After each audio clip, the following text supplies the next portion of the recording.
Wow. John, what do you think when you see that? Well, you know, it was over 2 years ago that I had this dream Yes. of this quake in the Seattle area. Yes. And in the dream, I was actually with a group of people that in the dream, it's like I knew them, but I didn't know their names. It's like, it's just the way that the dream worked. Yes. I knew these people. We was talking about a coming earthquake as if it had already happened. We knew it was coming.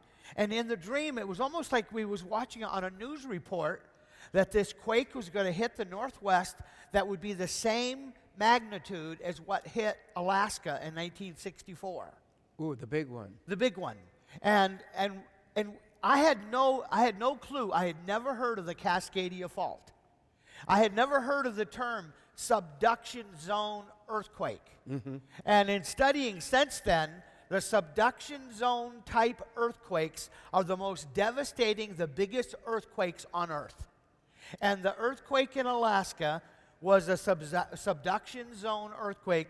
And if you didn't quite get it, a subduction zone earthquake is when two continental plates come together, but instead, like the San Andreas, they are rubbing against each other. But a subduction zone is when one continent plate is sliding under the other.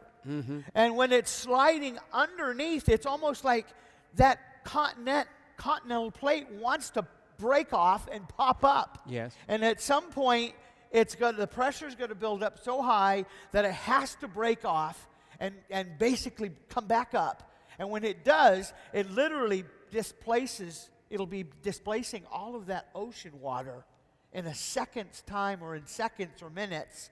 And this is what's going to cause a bigger than normal tsunami. You know what I mean? It's like if you just have a rumbling, you can have a tsunami. But when you have a subduction zone event, the tsunami is just 100-foot waves. It goes all the way to Japan, and it's hitting the west coast of the United States. What did you say, 15 minutes? Well, if you think about it, I've looked at the map, and I actually saw on a YouTube where it showed the playout of the tsunami, where it would hit.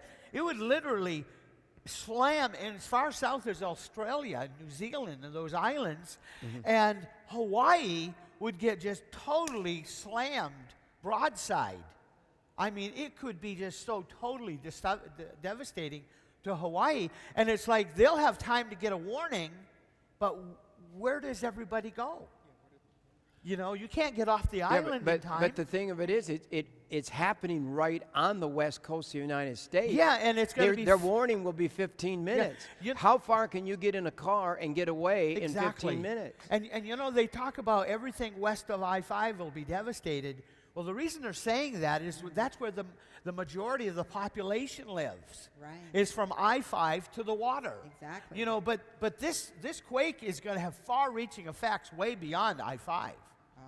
And in fact, one of the studies says that virtually every bridge that from Vancouver, BC, down to California, virtually every bridge will be out. I-5 will be permanently shut down. My goodness. So, I 7 million people, he said, in that area. Yes, and I personally, I don't mean to be doom and gloomer, but I believe that when they said that 14,000 would die, I think that's an understatement. Oh.